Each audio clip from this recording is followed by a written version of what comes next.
I think there are certain challenges that are recurrent. We see them at every COP.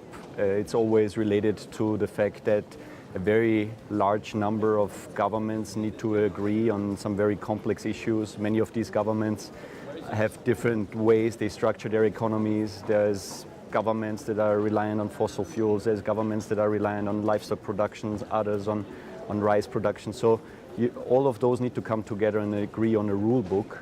And I think the term rule book says it all. This is one of the challenges, I think, in this COP. It's a very detailed text that needs to be negotiated. Paris was about the what we want to collectively achieve, but the rule book is now about how we hold ourselves accountable getting there, and this is a bit more difficult this time. I think observers have an important role to play because they bring a reality check into the negotiations. So they work with delegations off-site. There are informal consultations, there are side events where many observer organizations demonstrate what they're already doing, working with the countries that are part of the COP negotiations.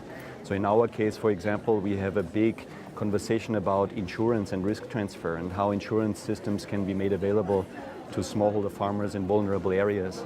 Pilot projects that have been supported by various governments, especially Germany in our case, demonstrating what these projects can achieve.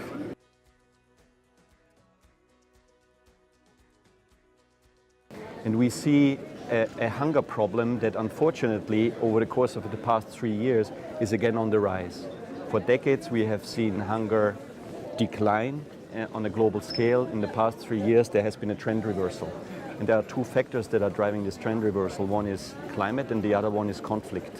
So what we see is that climate change is clearly also a humanitarian issue. If we keep warming the planet the way we are currently, then we are very likely going to see a much stronger, much larger humanitarian problem, especially when it comes to food aid, when it comes to helping people survive after extreme climate events. So one of our key messages here at the COP is that climate change is a humanitarian issue. So unless we start reducing the risk or transferring the risk together with the private sector through insurance-based solutions, the only solution will be to absorb it. And the climate change will always be running faster than humanitarian aid can ever catch up.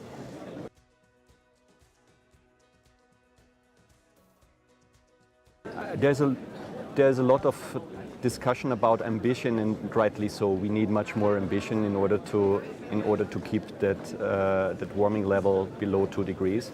But I think there is also very often the perception that ambition is all about putting higher numbers on a piece of paper.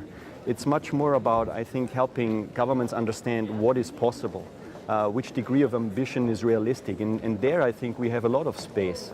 There are many innovative technologies on forecast-based financing, on insurance, on resilient value chains in agriculture.